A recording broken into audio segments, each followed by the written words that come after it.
Hello, welcome to Radio Evolve. My name is Mike Kauschke, and I'm very happy that Elizabeth Debold is joining me today. Hello, Elizabeth. Hey, Mike, it's great to see you.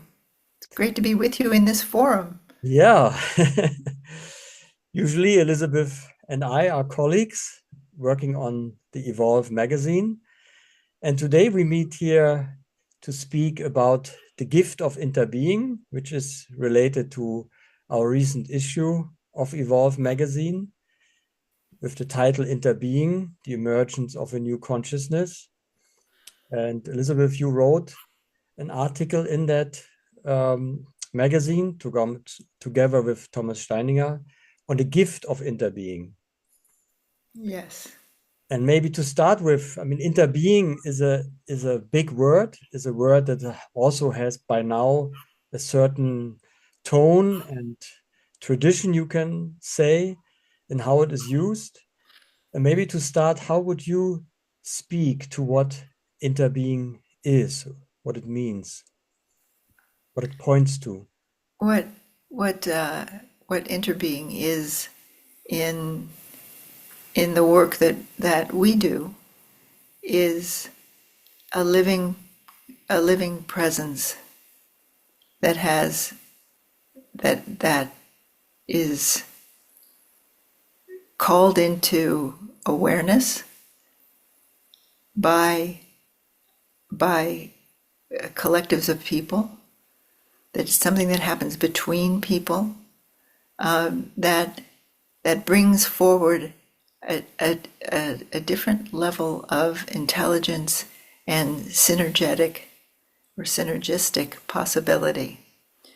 And it's it's often thought of as we space, we space work, but this is beyond the we.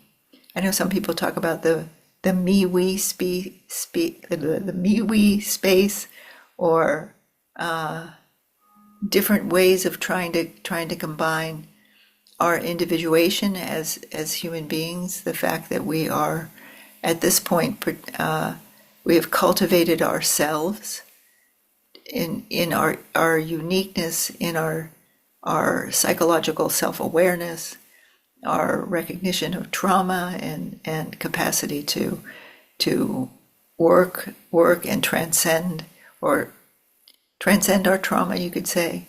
But this is, how do we take, what is the step beyond the individuation that is so amazing in human, I mean, it's an amazing occurrence over the last several thousand years of human history coming to this point, but it's also showing its downside, that it also is a major source of fragmentation, alienation, a sense of being cut off from the whole. And interbeing is an opening into wholeness, and recognizing that wholeness that we can recognize together as a collective presence is a new direction for us as human beings, a new direction that has a new creative force behind it, a new, you could say, a new kind of love, Hmm. that it is, and it's not the invention of some mind. And that's what we mean by the gift of interbeing. It's a gift. It's like life. No one thought life into being, unless you want to be metaphorical and say that God did so.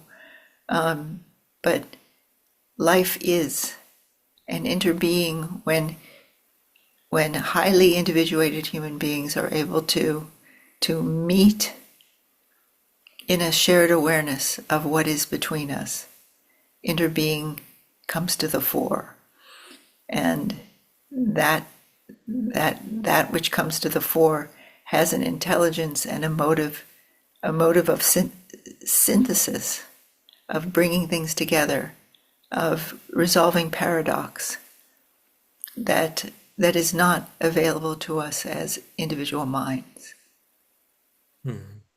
So you're saying, or you're making a distinction that it's not that individuals come together in some kind of group or we space and then adding our creativity together or even coming into some kind of dialogue, then something new emerges or something interesting shows itself, but that it's coming from a different source, or a different source is showing itself or making itself known when we come together with that awareness that you're pointing to.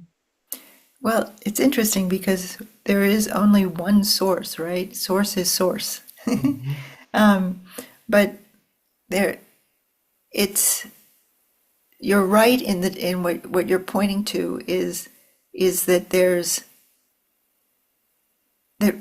we start from the recognition that we are not separate, not as an intellectual statement, like I know we're all separate, or we're all the other way around. I know we're not separate. Everything is one. I mean, I don't know if you've ever noticed, but a lot of people who have achieved and experienced states of oneness, states of unbelievable undividedness, that often is a state that distinguishes them from other people. It's like they have this and other people don't, which is the root of separation right there. And it's like, how do we start from the actual sense of non-separation? How do we train our sensing capacity and our awareness to be able to begin from wholeness and from undividedness, not as concepts, but as a felt living experience? And it's that is different, I think, that is different with this interbeing work than the we space work that you mentioned. So we're not saying, let's come together and try to get to wholeness. We're saying wholeness is when you pay attention, when you slow down, when you open your awareness, a field is present. And one can sense into that field, and that field holds an intelligence and a motivation and gifts for us. And how can you say a bit more about that tuning in? Because what you're saying is that it doesn't need in a certain way a kind of process or kind of effort to get to wholeness, but pointing to that wholeness is already our nature, but usually that is not apparent to us also. So Yeah. how to move into that sensing of wholeness, that is the kind of starting point you're speaking about. I think it's like right now.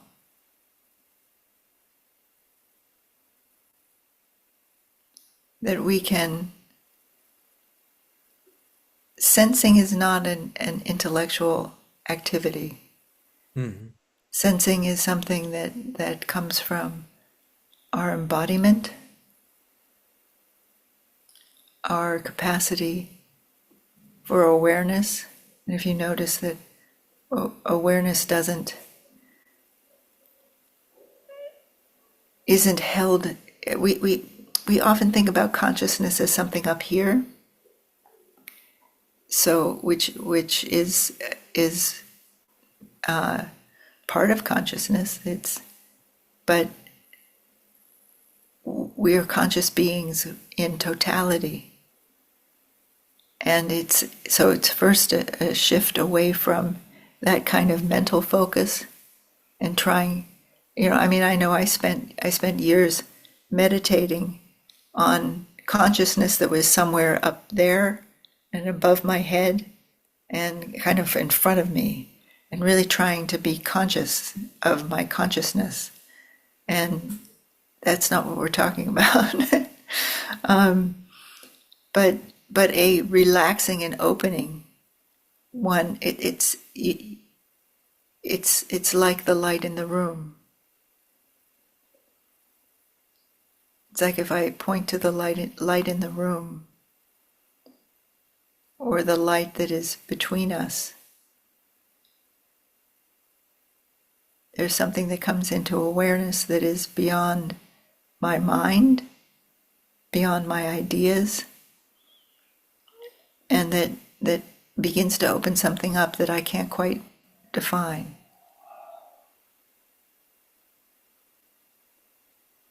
And that's the beginning. I mean, the beginning is the capacity to sense into the field that is created when human beings come together. And sometimes we're aware of that.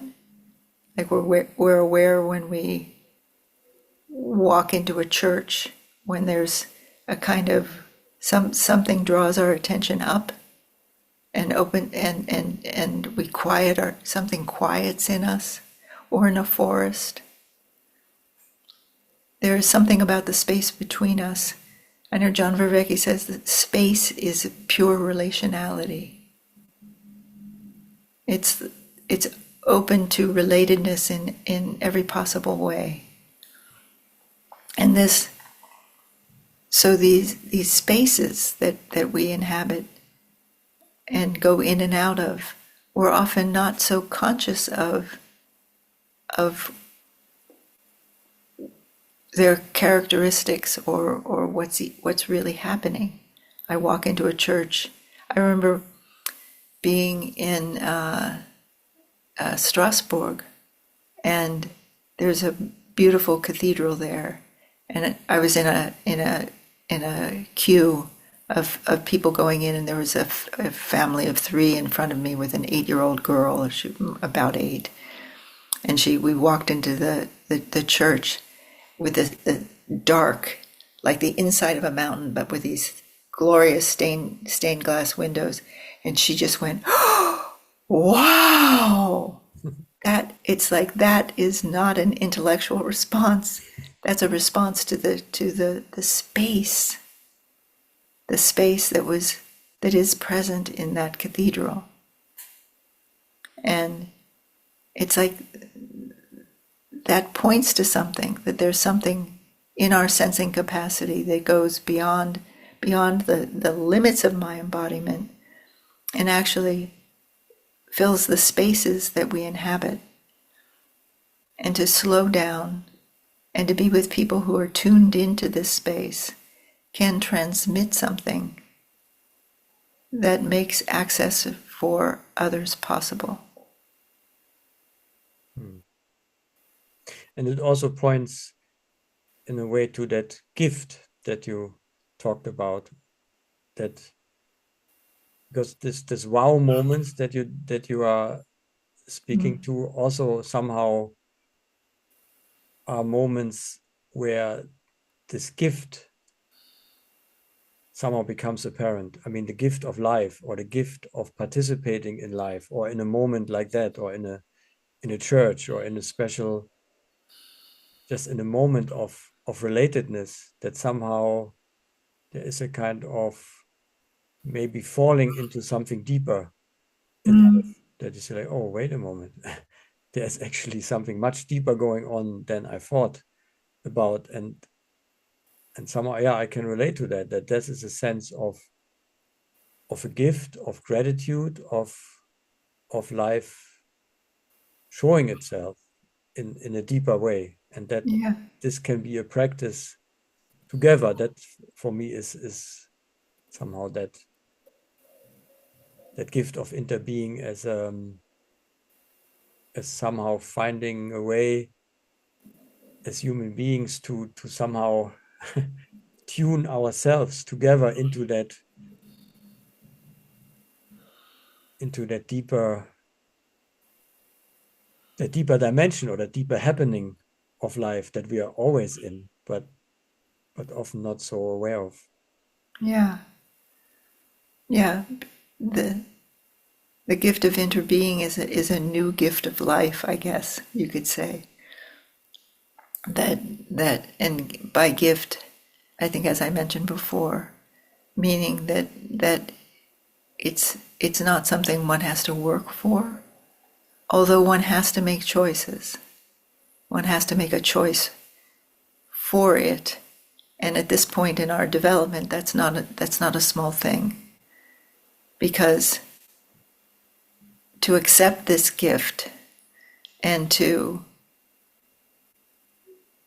open oneself in the deepest part of one's being to it.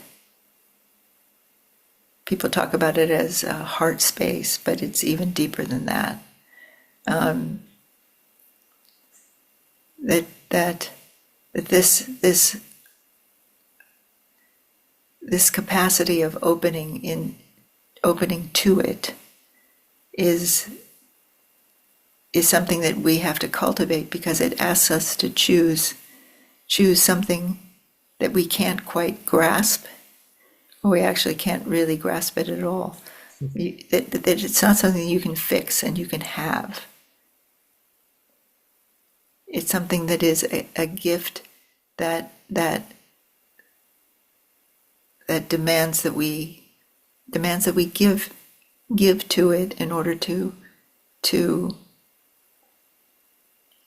access it or be awake to it.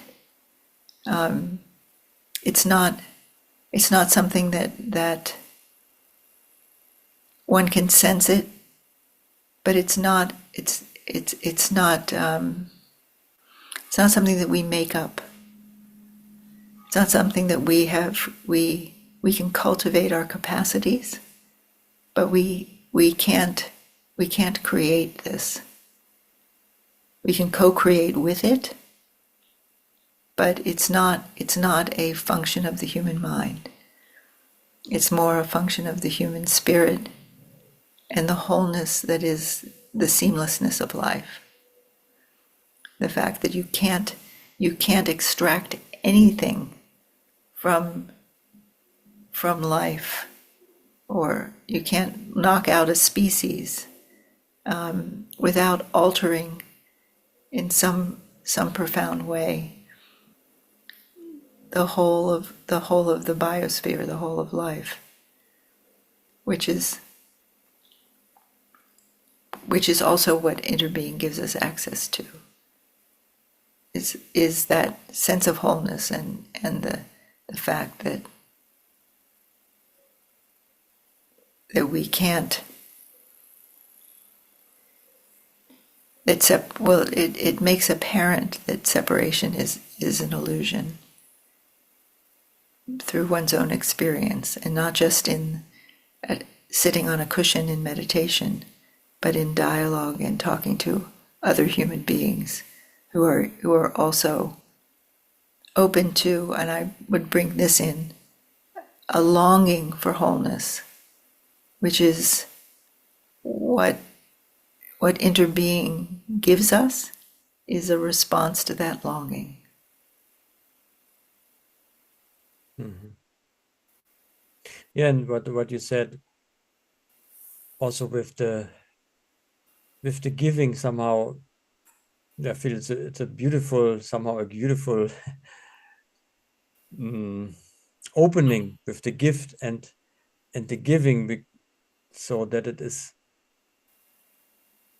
there's not really something to have or to gain in a certain way, as a kind of concept or idea or even experience or whatever, but it's much more what you're pointing to, a letting go into a kind of constant availability to life as it shows up from that wholeness, but never being able to somehow to find in a certain way a resting place, or a kind of place where, oh, now I have it, but it's a kind of a, yeah, somehow a constant availability to that wholeness as it shows itself.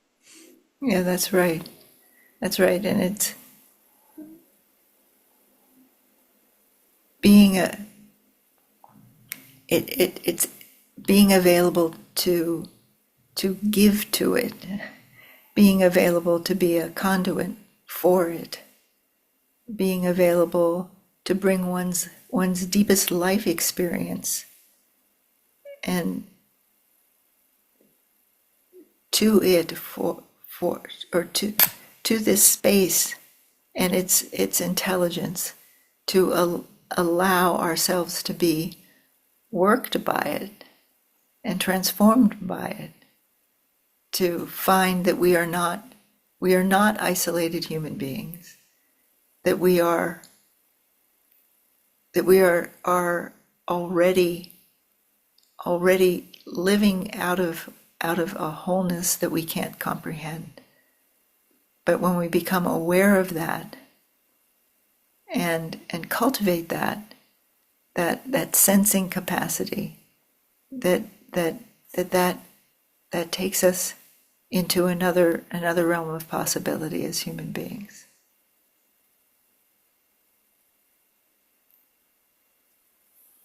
Now, how would you speak to that possibility? What becomes possible? Well, what becomes possible is a different kind of a co-conscious creativity, meaning that the individual experience that we have is brought together in dialogue.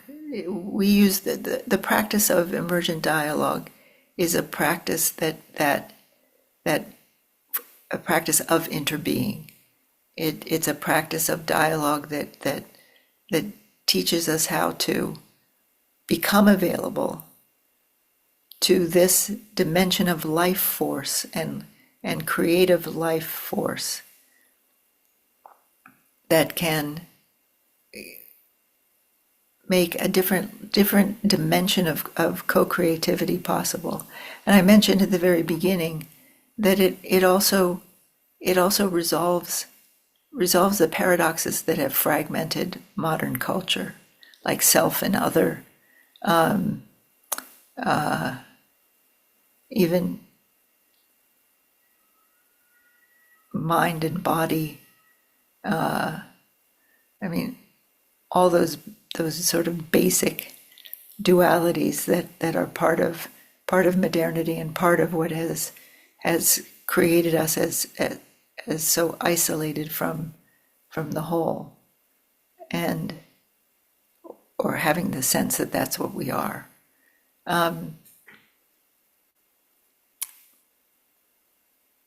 But it's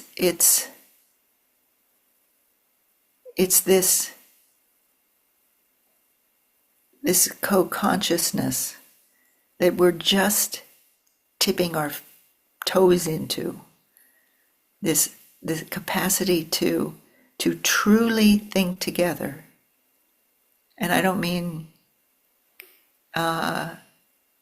just following a thread in a conversation, but to be in a creative vortex together that is driven by an intelligence that is beyond us, and yet it's also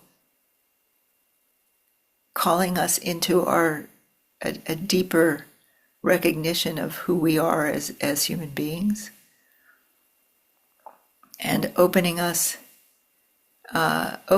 to a possibility for creativity that takes our own unique experience and brings it into relationship with others in a way that is synergistic and that opens potentials that we haven't, or resolves paradoxes, as I was saying, that opens a potential for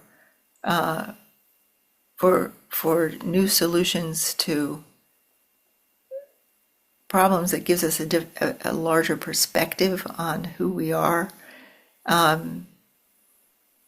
in ways that are often humbling, actually, that bring you to your knees. It's like, wow, what was that? How did that happen? And I'm sure many of us have had that experience, have had an experience something like that in a conversation with others about something that really was important to you, or some context, some workshop that you touch into this something, a force, an awareness, a field that catalyzes something that is deeply creative, that you haven't really, you don't quite know where it came from. That's what we're working with. That's what emergent dialogue is. It's creating that possibility, or kind of, what position do we have to take in order to be able to be vulnerable to this and available to this, and so that in what we call interbeing can work through us. Mm-hmm. Yeah, and what you're speaking to is really a deeper intelligence of life, of wholeness that shows itself. And I feel it's also in my experience, there is a deep kind of healing quality in that, because all these divides get somehow integrated, or much more into wholeness, like you said, body and mind, thinking and feeling, sensing and knowing, but then also myself and others, like when we together participating in a wholeness that is where the intelligence is not coming from a certain person or a certain, you could say, frame of thinking, but from the moment and from the wholeness itself. It somehow, yeah, it has that sense of being humble, and somehow being at the how do you say,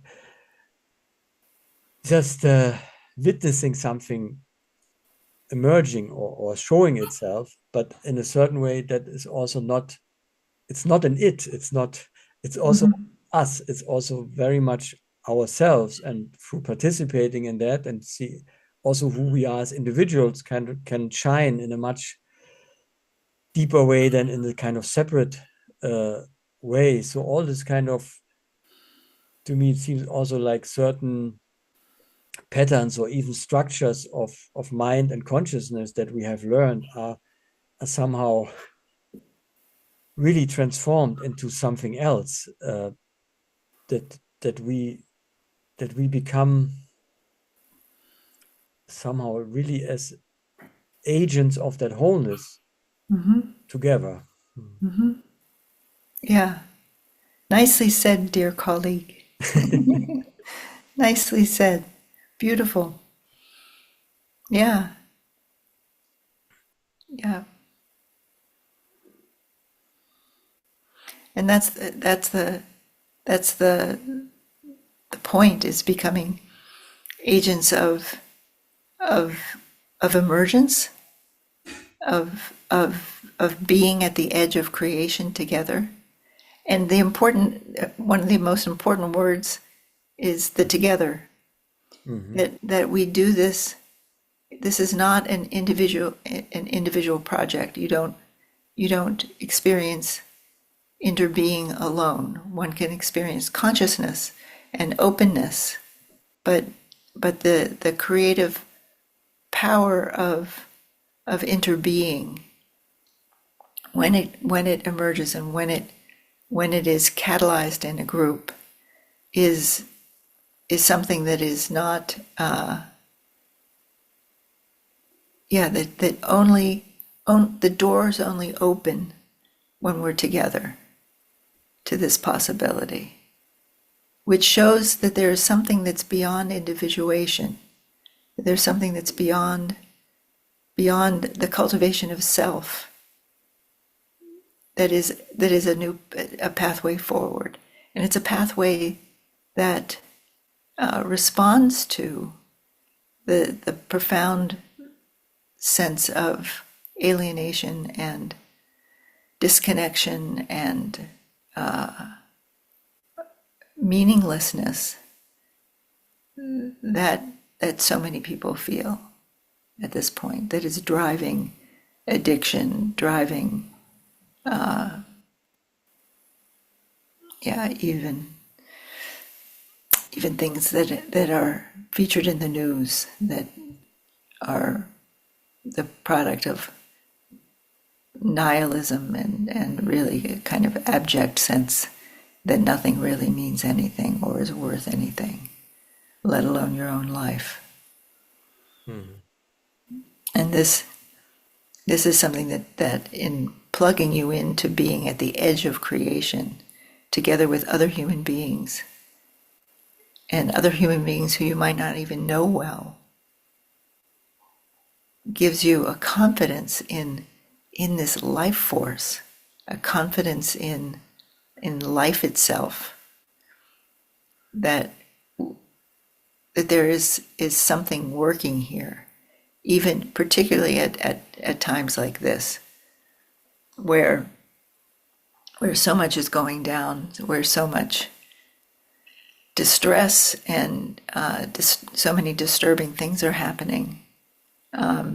All the core values of the liberal democratic society are being rocked, and it's partly because of this alienation and disconnection and that so many feel.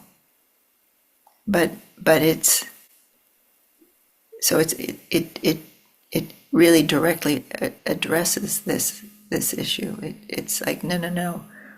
You're not separate. You're not going to just develop in your separation, trying to find your way to meaning. There is something inherently meaningful in coming together with other human beings, in recognizing the field that we share of consciousness, of awareness, and starting to learn how to be available to that together. That points to a purpose for human being, or capacities for human being that we haven't really seen before. And they are, as you said before, engaging in this heals that separation, heals that sense of isolation and separation. It's like, oh wow, there is something whole that is inherently meaningful, and there's something inherently good about life itself.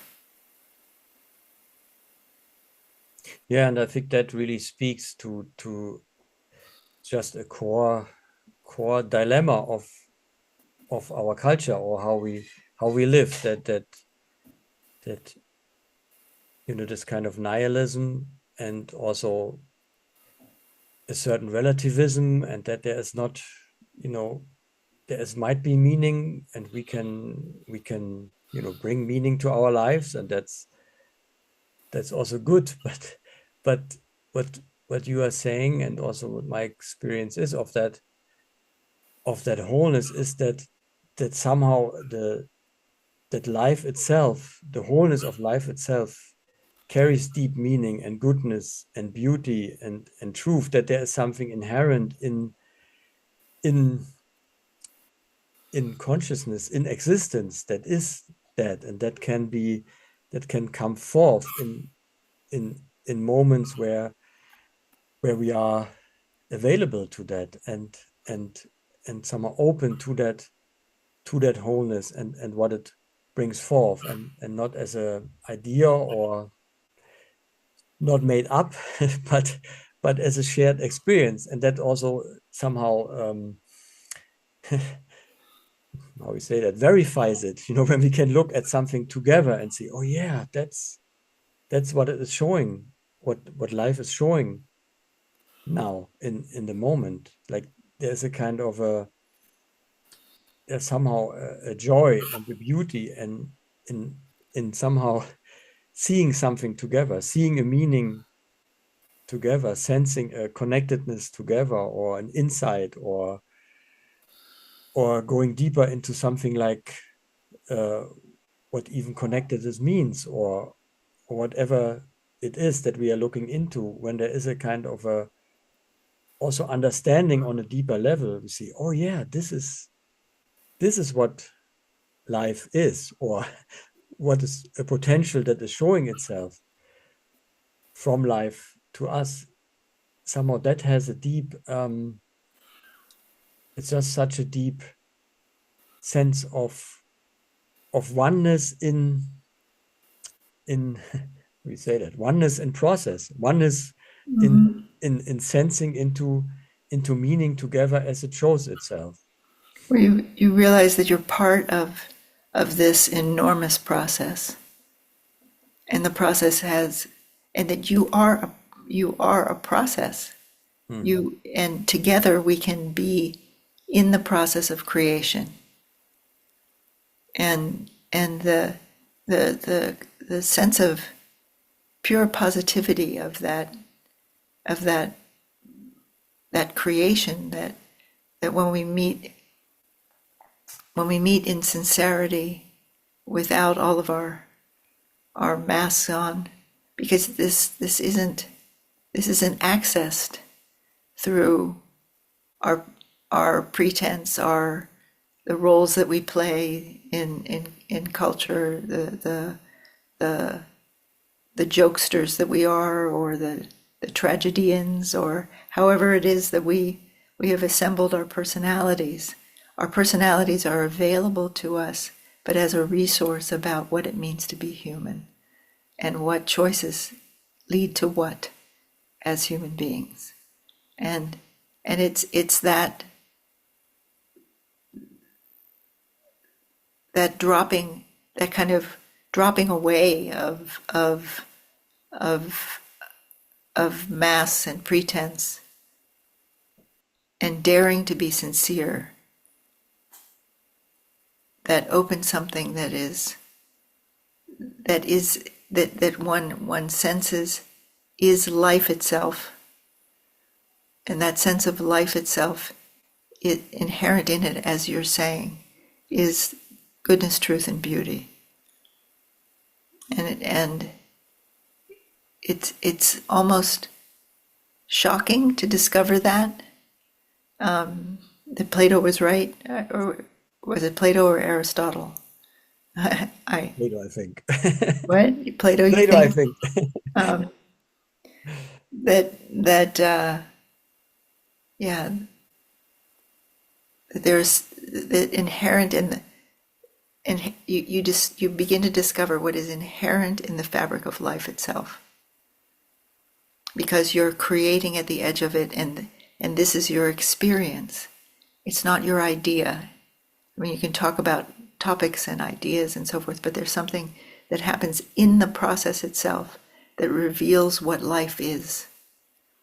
And that is something that everyone should experience. Everyone should have the luck to explore and discover, because then one has a deeper sense of what it means to be human, why we're here, why life is something that should be honored and protected. And it becomes the foundation of a moral orientation, of an ethical kind of frame. And it's not because someone told you so.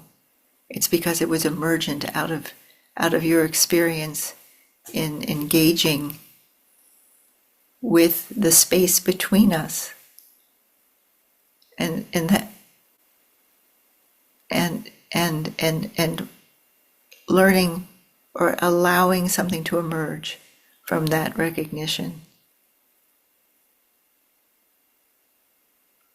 And that's pretty, I feel it's actually essential to our development as individuals and also culturally.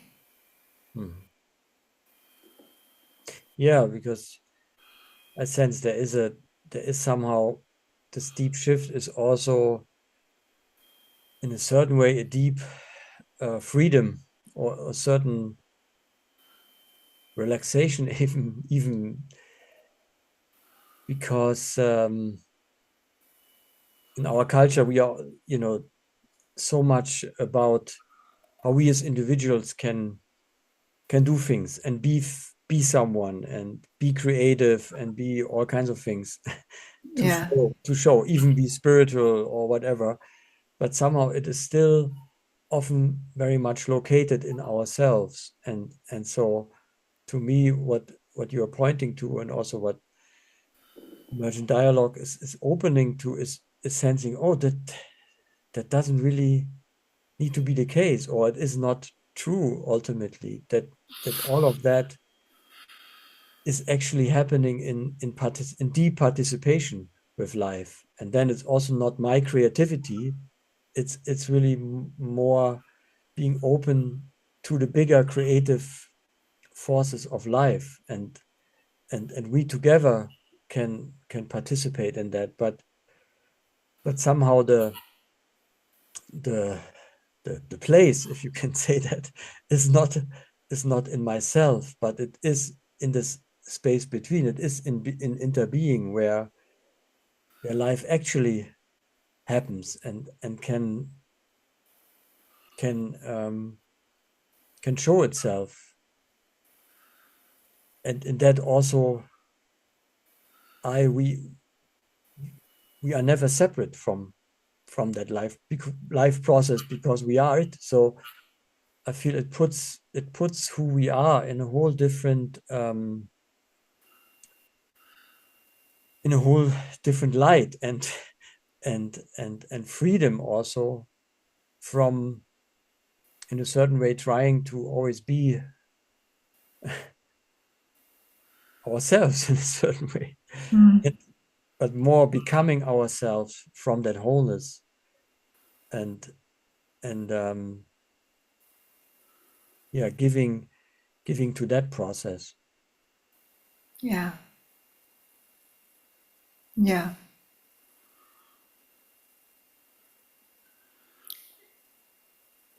It so profoundly reframes who we are and what is possible between us. And it takes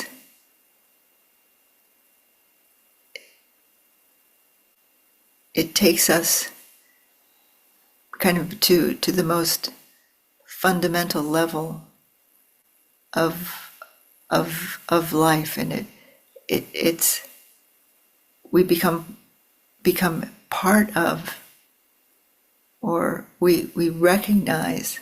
I mean, it's interesting because there's a paradox here that we often stumble upon in this work, and that is the itting of interbeing. That it is like this because there is a third thing, you could say.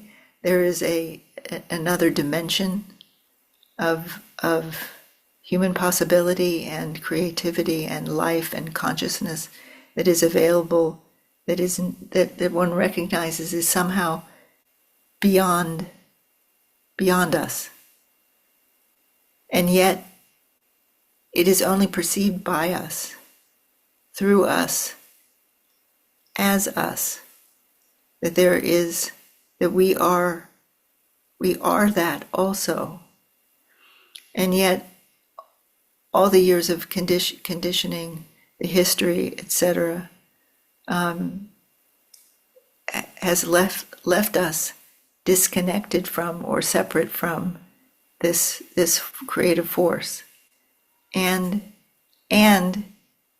all the years of cultivating our individuation and our separateness from others has also given us the power and the possibility of making a choice for this, making a choice for this that is beyond, between, and in us. And it's that this paradox between and a sense of it and the recognition that it is me, it is us, that it needs us, that we are the vehicle for its expression.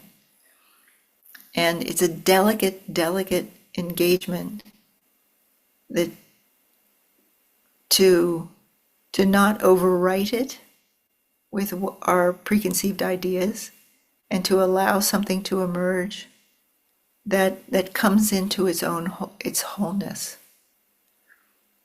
And that's one of the characteristics of this is that, using the nice German word, that Ereignis, that there is something that is catalyzed, that comes into a fullness and wholeness that no one would have predicted. And it's the experience is of coming home to one's deepest sense of this is truly me, and also being part of something that is well beyond any one of us. And that's a very powerful thing. Yeah, and I think also that's where also points to the cultural significance, that it's not only a kind of spiritual experience or something like that, but somehow also pointing to a way of being human together that somehow finds a deeper ground that we stand on, not certain ideas or opinions or whatever it might be, but more that openness to life in relationality and relationship that we are always in, and to at least open a door to a deeper togetherness as human beings that comes from the openness to these inherent qualities of life that we can all somehow recognize in certain moments and deep experiences, existential experiences, that there is something that life shows us about our common humanity, that where that can come into also our difference can come in to a wholeness, because there is this deeper ground, and it doesn't need to always kind of end in conflict and kind of division. Yeah, I think that's one of the powerful practical things of interbeing. That as you're saying, all of our differences are catalyzed into a synergy, and it's not. There can be real friction, but the friction is a source of creativity. And so often, I mean, I would say many of us are conflict avoidant. You know, it's like, let's smooth things over. Let's not get too excited or get too in there. No sparks flying here. But the there's a potential, and this is part of what a developed practice of emergent dialogue can bring forward is the capacity to hold incredible tension in order to allow this force of creativity to come through and bring something into its wholeness. And it's often a somewhat excruciating experience, but it's also absolutely thrilling, because the conflict or the friction between opinions or perspectives or worldviews becomes the source of or can become the source of a surprising emergence of a different of a totally different way of thinking about something that has been at loggerheads for a long time. Mm-hmm. Yeah, and as you're saying, that also really somehow opens the horizon of the possible, because it's not about one position against the other and who is right or something like that, but it's opening to the intelligence of life to show us another way where Yeah. where different perspectives make contribute to, but that there's a new possibility that can show itself when we are open like that and participating in that process, and yeah, not trying to just have it our way, so to say. Yeah. Interbeing points to another way of of of, of being together. And maybe that just to mention that as of October 8th, we're going to be offering another cohort of emergent dialogue, which is a practice of interbeing. And we'll have the link below. But it's a practice program, because this is not a theoretical exploration. Mm-hmm. This is how do we do this? How do we co-sense? How do we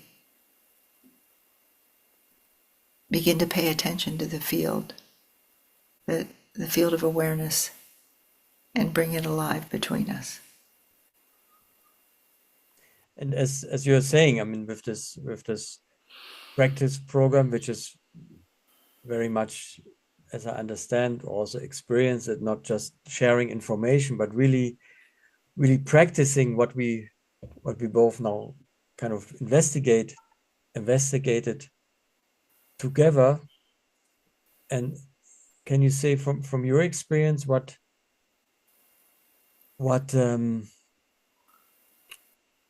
this practice of emergent dialogue, how we say,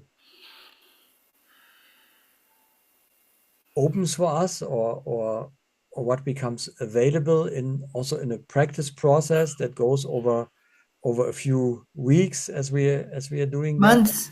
months, yeah. Well, it makes available what it is that we've been talking about. It makes interbeing available. It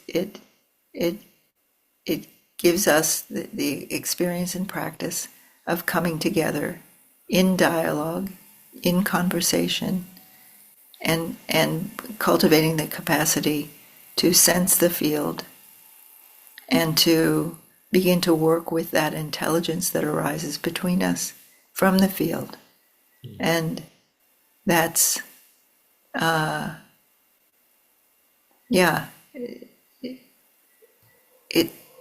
it's important that it be about practice, that it's something that we do together, that calls us into a more subtle awareness of the space between us, and where it wants to go through us. So it's the point is to be able to open interbeing. And that's everything that we've been talking about. Yeah. Thank you, Elizabeth, for that conversation. Yeah, thank you, Mike. It was beautiful to talk with you. Yeah. Thank you. Very much. And thank you, everyone, for listening and watching. Thank you, Elizabeth. Bye-bye. Bye.